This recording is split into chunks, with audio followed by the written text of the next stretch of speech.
to get started? I'm ready.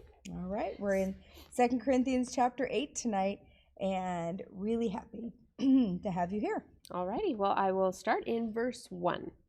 Now I want to tell you, dear brothers and sisters, what God in his kindness has done for the churches in Macedonia. Though they have been going through much trouble and hard times, their wonderful joy and deep poverty have overflowed in rich generosity. For I can testify that they gave not only what they could afford, but far more. And they did it of their own free will. They begged us again and again for the gracious privilege of sharing in the gift for the Christians in Jerusalem. Best of all, they went beyond our highest hopes, for their first action was to dedicate themselves to the Lord and to us for whatever direction God might give them. All right, so there's Paul's on his third missionary journey, and so it's a different thing that he's doing this missionary journey, because Jerusalem, which is the mothership, it's the mother church, it sent out all of this help and got other churches started, and then they themselves came under severe persecution. And really at this time, historically, they say that there's a famine happening in Jerusalem. So here's this big glorious church that's been picked apart by persecution. A lot of people fled. Now they're going through a famine, and so that once strong and mighty church is now shrunk way down, and so it's shrunk way down. And what is happening is that other churches are wanting to help Jerusalem, the church in Jerusalem, Right. And so the Apostle Paul is literally collecting an offering for this church. And how great is it, that, and it talks about the churches in Macedonia. So those are the churches in Philippi, Thessalonica, and Berea. And so these are the churches that we're going to talk a little bit about right from the beginning. All righty. Well, I will go ahead and pick back up in verse 6 of 2 Corinthians 8. Wait, hold on one second. Hold on, I had another Stop, thought. break. I love the fact that it says that in verse 2, it says their abundance of joy and their deep poverty overflowed in the wealth of their liberality. That's what my verse 2 says. I don't know what your verse 2 says. But literally, they gave from their poverty. They gave from their poverty. And so, we talk about, do you guys know the story about the widow's mite? And there were, the wealthier people, and Jesus talked about how they gave from their excess, right? They're like, okay, I have this extra $100. I'm not going to use it, so I'll tithe it. and rather than the widow's mite, where she gave all that she had. She gave all that she had, so that she didn't give out of her excess. She gave out of, she gave everything she had. And so this is that same, maybe not exactly it, but these are poverty. These are people in poverty, and yet they were producing these huge donations, and that's what he's saying. He's saying, so it's he says, according to their ability and beyond their ability, and they gave of their own accord. And it says that they begged to support the saints there. And it says, not as we had expected, but they gave so much more. And so this is so amazing, because obviously we have a lot of abundance in our country, and we don't always do great at paring back our spending. But if we give to God first, of our first fruits, you can give even from your poverty. I'm not going to say that any of us are rich here, but even if you are in poverty, if you give to God first, you can still give from your poverty.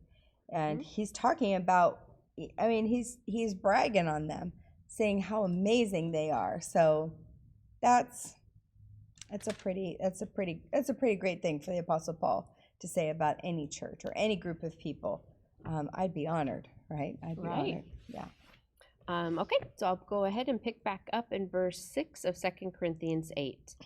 So we have urged Titus, who encouraged your giving in the first place, to return to you and encourage you to complete your share in this ministry of giving. Since you excel in so many ways, you have so much faith, such gifted speakers, such knowledge, such enthusiasm, and such love for us. Now I want you to excel also in this gracious ministry of giving. I am not saying you must do it, even though the other churches are eager to do it. This is one way to prove your love is real. To prove your love is real. And it says, and again, he's bragging on these Corinthian believers, and he's saying they're excelling in so much. In our commentary, it says they're excelling in faith, in good preaching or utterance, in much knowledge, much earnestness, and much love. But he wanted them to also be leaders in giving as a natural response to the love that they've received from Jesus Christ. In our commentary, it says, when you love someone, you want to give him or her your time and attention, and you want to provide for their needs.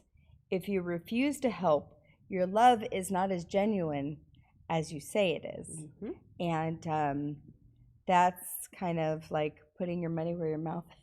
Yeah, and it's it's honestly a good lens to have when you are dating.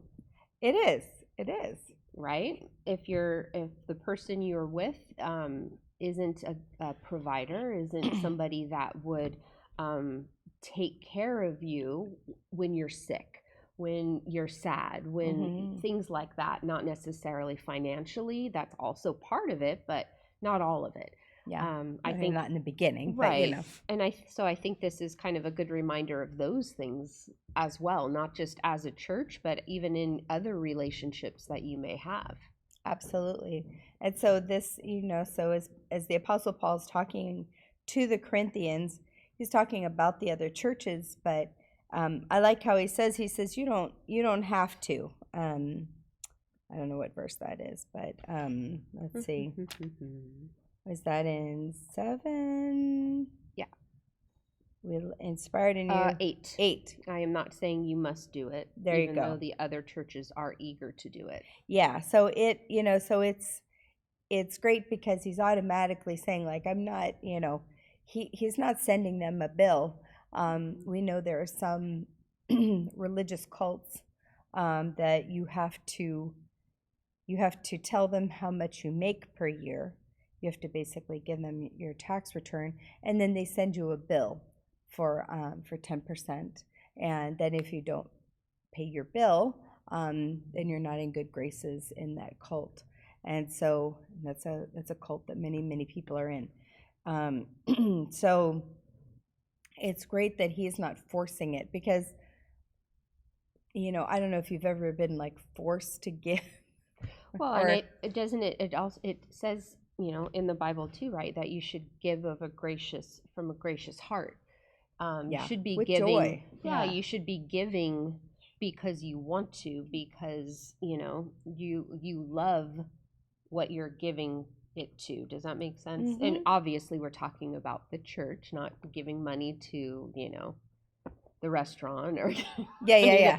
We're talking about giving it to the church or and other God's work, other various organizations that will do God's work. Yeah, absolutely. And so it's I think that there are expectations, and he's talking about these expectations, right? And he's pointing to the fact that these churches in Macedonia are doing very well, and he's very proud of them, and he's very, he's blown away by how much they can give.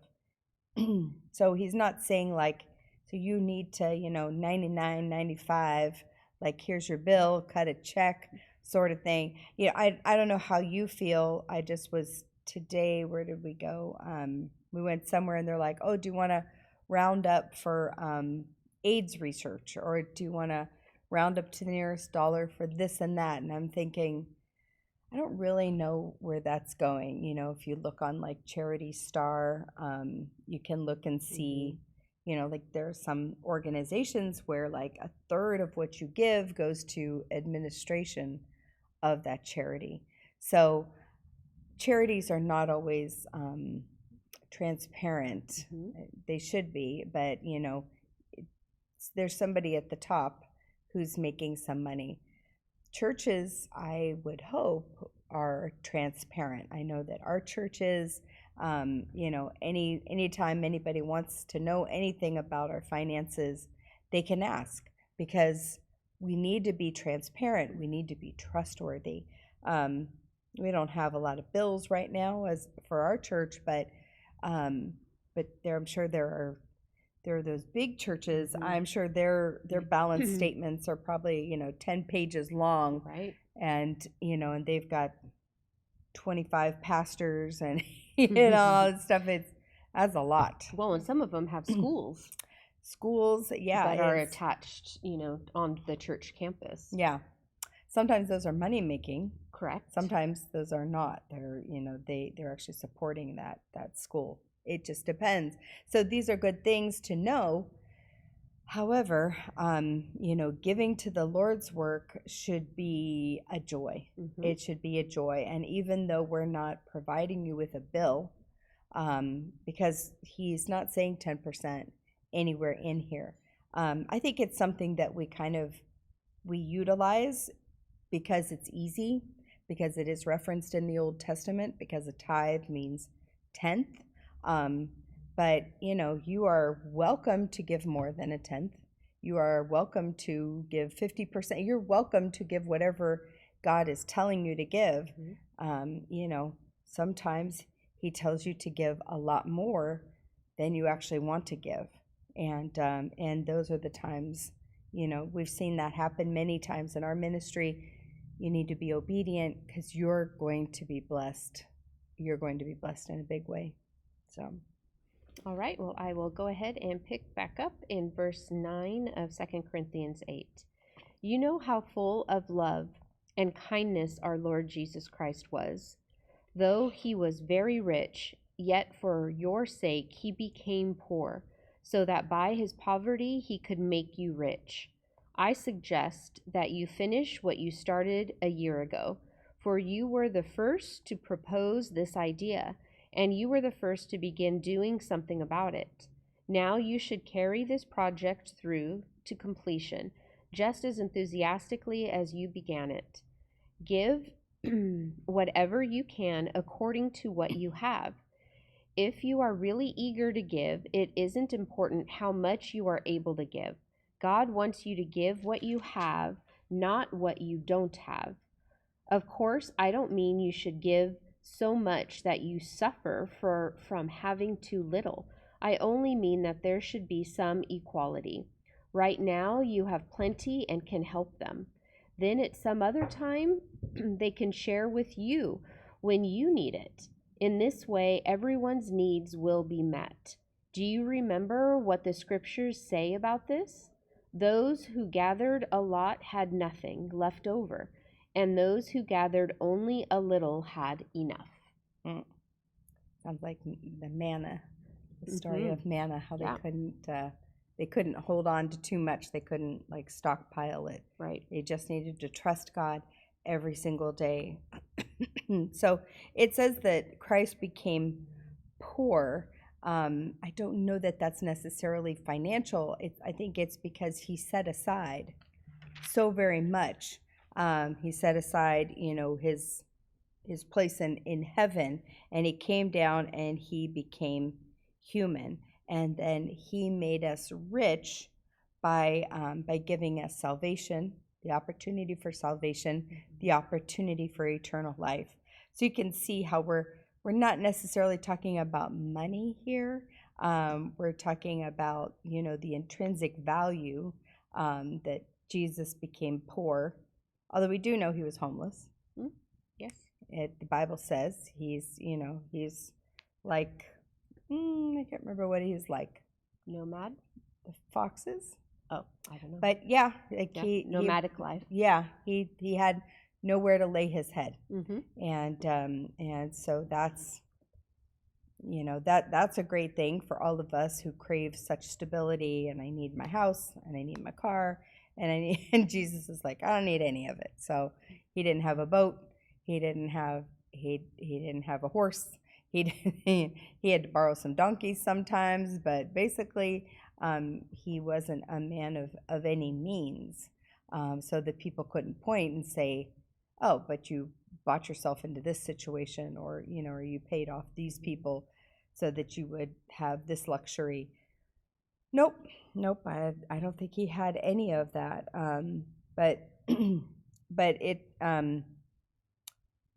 in kind of in this area here, it just says that it says give to your ability. And I don't know what that means to you. I think it definitely means that you need to plan. It'll talk about that. Well, actually it talks about that a little bit in verse 12, right? And how do you plan how much to give? How do you make that plan? How do you put that in your head?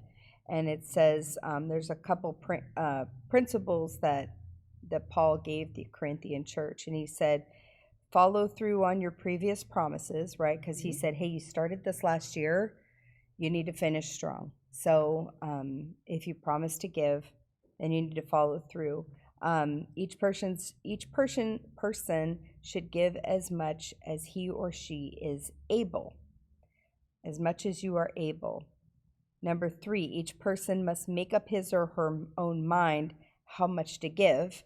And then number 4, each person should give in proportion to what God has given him or her, because God gives it to us so that we can give it to others, so that we can give it to the ministry.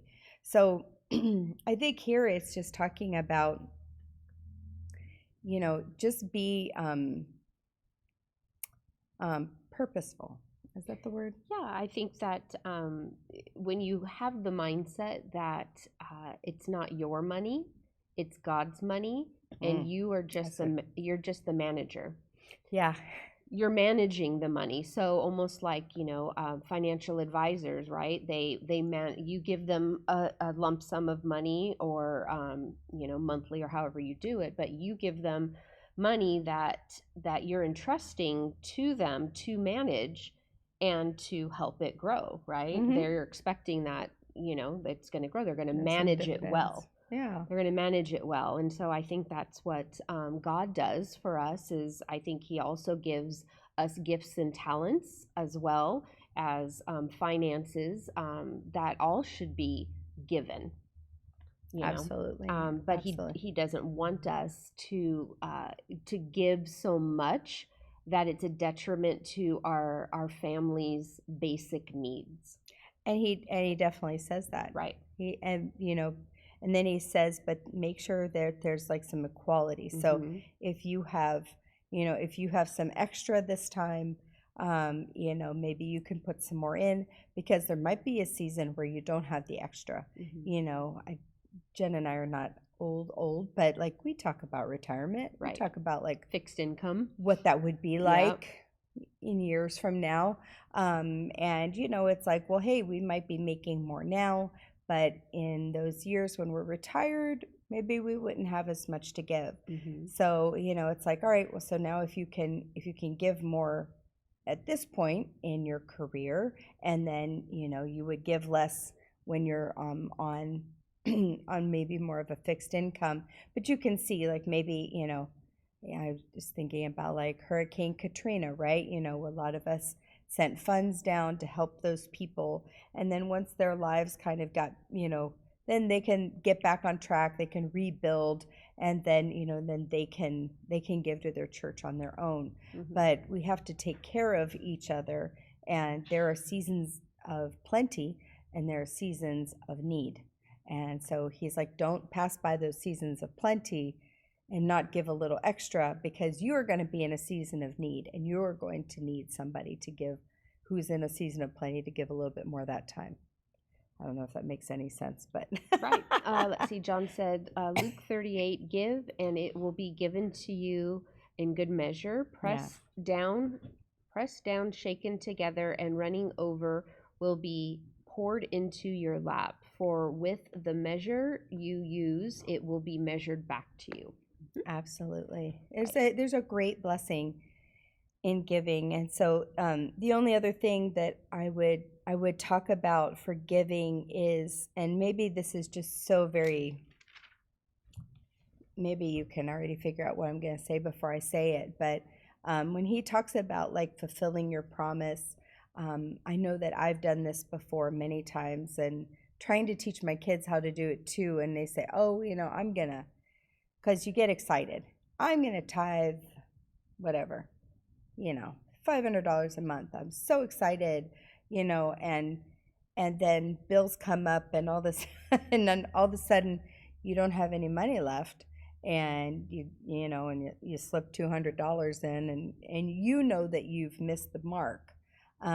He's talking about like make up your mind what you're going to give, and give it. Mm-hmm. Now, $500 is too much, and scale it back.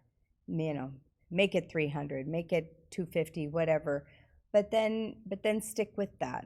Pay him first when you get paid. Give him the first fruits, and that way if you run tight at the end of the month, then you're running out of money, like for McDonald's, rather than running out of money for tithing. Does that make sense? So I think there's probably a little bit of Dave Ramsey in there, but it does say that he's saying like each person, they should make up their mind. It's in verse 7. Make up your mind to give what you're going to give, and stick to it. Stick to that promise, just like he told them. This is what you started. You got to finish strong. So I know that I'm a pastor. I know that I'm saying this, but I will tell you that I have so many stories about people who got really serious about their tithing, and their lives changed. Their lives turned around. For the better. For the better, thank Yes. you. For the better. And they're like, and then the poorhouse. No, they're, God's not a genie. That's not how it works. But I truly believe that when we really get, when we're really committed, right? I mean, maybe you've seen this in your prayer life, or in your worship life, or in reading scripture. Like I get blessed. I get charged up. It's the same with giving. When you really give, I believe God really blesses. That's all. All right. I will go ahead and pick back up in verse 16 of 2 Corinthians 8. I am thankful to God that he has given Titus the same enthusiasm for you that I have. He welcomed our request that he visit you again. In fact, he himself was eager to go and see you. We are also sending another brother with Titus. He is highly praised in all the churches as a preacher of the good news. He was appointed by the church to accompany us as we take the offering to Jerusalem, a service that glorifies the Lord and shows our eagerness to help. By traveling together, we will guard against any suspicion, for we are anxious that no one should find fault with the way we are handling this generous gift. We are careful to be honorable before the Lord, but we also want everyone else to know we are honorable. There we go. So I love that he talks about Titus. It was Titus, right? Yep. And he says, Titus is excited. And it says he's gone to you of his own accord. So he's excited to go and visit them. And it says that, and then there's this other brother. Poor guy didn't get a name in the Bible here. Other brother is his name, but that's okay. But he was gonna travel with Paul and Titus, and it says he was elected by the churches, so he had some kind of trust. They were trusting him, and he was going to travel with the Apostle Paul and Titus to make sure that he calls it a generous gift. So who knows what it was, but I'm sure it was big. So generous gift to make sure that it got to Jerusalem safe and sound.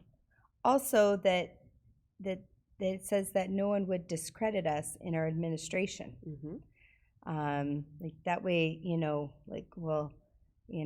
where'd you get those new pair of shoes, Paul? And, where'd you get that new coat, Titus? Are you skimming off the top of this generous gift that's supposed to go to the Church of Jerusalem? So it's just another watchful eye, and you can't have too much accountability when it comes to money. I'm just saying, there needs to be. There are many churches that have faced embezzlement. There's many churches that have faced theft or mismanagement, and usually that's because there wasn't enough checks and balances. There weren't enough people watching the store. And so it's really important that your leadership, your church leadership, or whoever, that they're above reproach, and that you have a good understanding of where things are going, and what the church supports. And so I think it's a good, we talk about we talk about sins and promises and examples and commands. Right. And sometimes when Jen and I are studying the Bible, we look for those 4 things. And so this is a great example. Yes. I'd say that's a great example to follow, is to have extra accountability whenever you're handling money, but especially God's money, because there are people there.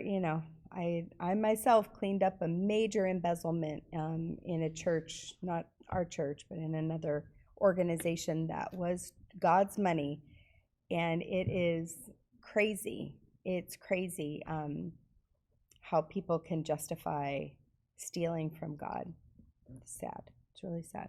It is, and it's that whole love of money. It's not the money itself; it's the love of money that is the root of evil. So, just to clarify, it sucks you in. It does. It sucks you in, and and that's why I was saying about when to pick an amount to tithe and to stick to it, because you will very easily erode that money and that amount. Yeah, and within your means, right? Yeah. Like I mean, if you're gonna start this tithing journey, start within your means, and then as your income increases or as your budgeting gets better, then you can increase it. But to start out gung ho, of I'm gonna do $1,000, it's. You might have to pull back a little. Right. But don't then pull back because there's a sale on shoes. I'm talking to myself. and don't pull further back, because then the kids need something, and we said we'd go out to dinner with these people, and all of a sudden that amount that you had set forth to give to God has been whittled down to literally what's left. But if you give God first, if you give him from your first fruits, you never have to handle that. You never have to deal with that. Treat it like a bill. Honestly, I mean, that's what I do. I'm old school, and I still have a check register that I write everything down in. That's cute. And I do it as a bill, like it's part of the bills that come out. And so that's how I do it. That makes it easier for me to budget. Yeah, that's good. Yeah, it's funny. My daughter is just learning how to budget, and she's like, I don't know where the money goes. It's just, and I'm like, welcome to adulting. She's 18, but I'm like, it happens quickly. The money just goes, and there's Starbucks, and there's gas, and there's gasoline, and there's an acai bowl over here, and all of a sudden you're broke again. And she's like, I've got to figure out how to budget better. Like, yes, you do. And it is a skill that has to be learned. I don't know if that's just, I don't know. Jen's daughter is really great at it. So maybe it is something that you could be born with, but I think the rest of us need to hone that skill. Yeah, she's pretty good. She's pretty good. She, you know, when Yeah. we're shopping, she's like, "Do you need it?" And I'm like, "Yes, I do." Just kidding. Maybe. Maybe. Like, what is this? Why am I with my mother? I guess. God bless it. It's not easy, but giving to God reaps great rewards. Great rewards. It does. All right, well, I'll pick back up in verse 22 of 2 Corinthians 8. And we are also sending with them another brother who has been thoroughly tested and has shown how earnest he is on many occasions. He is now even more enthusiastic because of his increased confidence in you. If anyone asks about Titus, say that he is my partner who works with me to help you. And these brothers are representatives of the churches. They are splendid examples of those who bring glory to Christ. So show them your love and prove to all the churches that our boasting about you is justified. I love it. I love it. So here's, yes, the other brother again. But it's just more accountability. It's more of them being so very careful with God's money, which is what we should all be. We should all be very, very careful with God's money. So so I don't know how this chapter kind of sits with you. I don't know if it has challenged you about your giving. I don't know if you feel like really great about your giving. But I know that anytime we talk about money, anytime we talk about giving, it feels very personal, and people kind of get, I say, even in my own heart, I'm a little defensive. I'm like, I'm giving, I'm doing okay, I'm doing okay. And so I think it's just a great time to kind of just be self-aware of, not like in a new age way, but just like, how is your giving? How does it make you feel, right? Do you, are you feeling like you're obedient to God? And then do you feel the blessings of God? Do you need to check in with him and just ask for, the abundance? He doesn't need your money. He has all the resources in the whole universe. He doesn't need your money.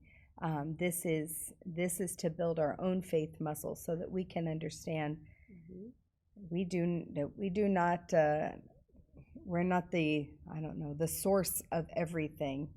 He is the source of everything, and so even the good gifts we're given, we need to give him a portion back.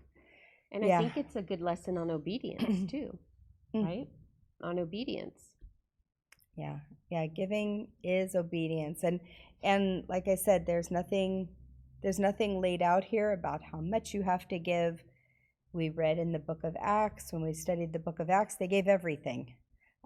We read about Barnabas, who sold his land and laid everything at the feet of the apostles. So be careful when you're like, it doesn't say about giving in the Bible. Yes, it does. In the New Testament, there are many people that gave it all. And so, but the Apostle Paul's not saying that here. He's saying, don't give to your detriment, but give what you're able to and follow through on that giving. So, and also too is I think it is maybe something to consider too is not to compare yourself to others. Right? Some people may be able to give generously, give an abundant amount. That doesn't mean your $10 isn't enough or isn't as much. It's about giving out of what you have. And just like Tina was talking about the widow, she didn't give much, but she gave everything that she had. So I think that's a lesson too, is to not compare yourself and be like, oh my, I'm not as good of a Christian because I'm not giving as much as so and so. Yeah, no, that's it's not about that. It's about you and God. It's not about what they're doing. It's about what you're doing in your relationship. Yeah, I love that. See, John said, a lot of them sold their homes and gave it all to the needy. Yeah, they made sure that nobody in their areas, community, in their communities, were in need, and so they made sure to. It's not communism. That's not what it is. It was just, he said that by way of equality in 2 Corinthians 8:13, by way of equality, again, like, because some have abundance and some, and we would like to say, oh, I'm responsible for all the money I have. It was all me and great investing and all my hard work, but you've seen people who, we have a neighbor up the street whose son was killed by a driver, and the driver, I guess the son was making a wrong turn or something. Anyway, so the driver who killed him got injured, and he sued the family, and they had to sell their house. Here they are with they've lost their son, and now they've lost their family home. So you see these sort of situations where it's like, well, that wasn't fair. But then you see people who have a whole bunch of money, and because they just did something right at the right time, and so so things are always unequal in our universe. And so so he's saying, like, hey, if you've got more, give to those who are needy, just kind of like what John was saying, so that we make sure that, especially the people in our church and our fellowship, is everybody have food at home? Like, make sure that the kids in your church are eating. Make sure that everybody has a roof over their head. Like, let's all come together and help those folks. And not just at Thanksgiving. There's always there's always these food drives at Thanksgiving, and it's like, well, what about all the other weeks of the year?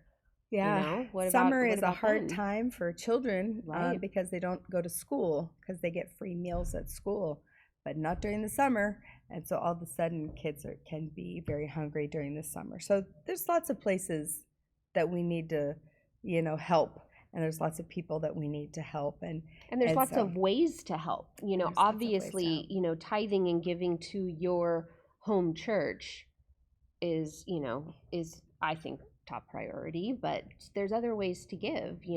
I see GoFundMe's, and so there are times where I will donate to various things that it's a friend that's in need, or somebody passed away and they're trying to raise money to be able to have a funeral, those types of things where where giving, if you can give, where giving is great as well. Yes, there's always great needs, and we have to stay sensitive to it, and we have to make sure that we're doing this giving. Obviously, the Apostle Paul said a lot about it in this chapter and gave us a lot of directives, but I know that it comes with great favor and great blessings as well. And sometimes it's not just all monetary. If you really just cannot give monetarily, give of your time. Give of your time. You want to read? Oh, sorry, John. We need to give more than money. Thank you. See, John, we think same wavelength. Yeah, that's right. We need to give more than money, our time, or any other thing that we may have that others may need, one like love and kindness as well as others. Absolutely. Absolutely. So give of time, give of your talents, give of your, sometimes it's your passions. If your passions are baking or cooking, or, maybe you make a meal for somebody. So there's a lots of ways. Make a meal for me. I know. There's lots of ways of giving to show love towards somebody else and to show, God's love. Absolutely. So yeah, these are all just great reminders. If you haven't thought about giving a lot lately, maybe this is for you. I think it was for me tonight. Just isn't it a great idea to even just stop and reassess, right, what it is that I'm giving? Because we go on autopilot literally. Now we just transfer it in, or we just, the check goes out like a bill. And maybe you need to reconsider what you're doing or what you're giving, or the promises that you've made, that the Apostle Paul says, can, follow through with those promises. and make sure that we're just walking in the will of God. And so it's just a great reminder. Thank you, Lord, for giving us this chapter so we can think about this a little bit today. So in our land of plenty, Yes. America, the land of plenty. So, Yep. all right, well, That's it. 2 Corinthians chapter 8 in the books. And we're super excited to